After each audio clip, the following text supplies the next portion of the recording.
Macam mana Ustaz nak tahu bala dengan ujian ni? Apa dia tu bala, apa dia tu ujian?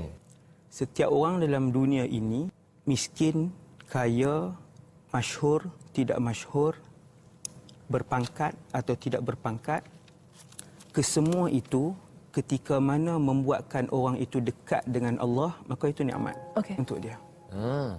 Kita jangan tengok orang, Allah Ta'ala bagi kat dia 3 orang anak dia cacat. Pernah jumpa tak? 3 cacat. Ada? Ada yang 4 semua cacat. Ada. Kita kata tu dia lah dulu buat teruk sangat. Bukan, belum tentu. Kalau anak dia 3 orang cacat tetapi itu membuatkan dia dekat dengan Allah, maka itu nikmat kepada dia. Allahu Akbar.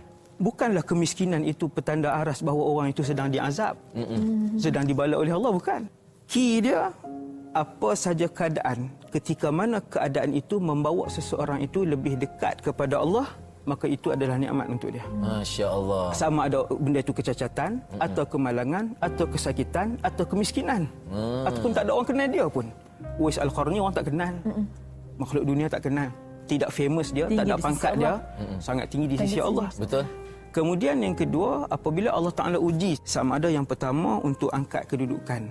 Para Nabi, Rasul, jarang sangat buat kesalahan, tapi Allah uji. Allah uji. Itu untuk angkat kedudukan. Sebab kedudukan dalam syurga tak sama. Seperti mana gaji kita tak sama di dunia ni, ada yang 800,000, ada yang 30,000. Macam itulah dalam syurga tak sama kedudukan. Jadi level dia lah. Sama, dalam syurga pun ada level. Allahu Akbar. Ketika mana seseorang itu diuji oleh Allah, maka itu mengangkat kedudukan dia. Kenapa orang soleh diuji? Untuk angkat kedudukan. Orang yang paling banyak diuji adalah para Nabi. Dan Nabi yang paling banyak diuji, Muhammad sallallahu alaihi wasallam. Ujian Nabi bermula dalam kandungan.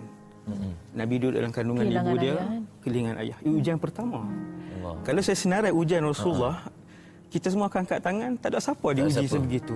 Maksudnya Nabi sebut manusia yang paling banyak diuji oleh Allah para anbiya. Sebab tu level depa yang paling tinggi. Yang paling tinggi. Maka dengan sebab itu, orang biasa pun bila Allah banyakkan ujian, itu tanda kasih Allah. Allah sayang Ustaz kan? Allah sayang.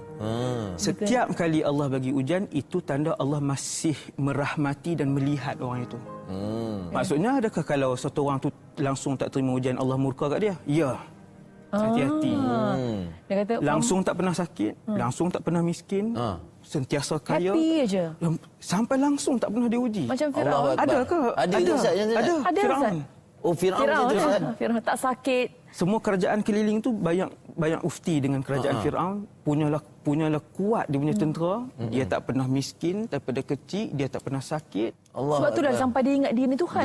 Sebab tu dia isyar diri dia Tuhan. Dengan kehidupan dia yang mencecah ratusan tahun, berapa ratus tahun umur dia. Sampai dia ingat dia Tuhan. Sebab tak pernah diuji. Kerana ketika itu Allah sudah tidak peduli kepada dia. Allah tak pernah teringin untuk tarik dia, untuk jentik dia, untuk tarik dia kembali. Hati-hati orang yang semakin tua tetapi semakin jahat.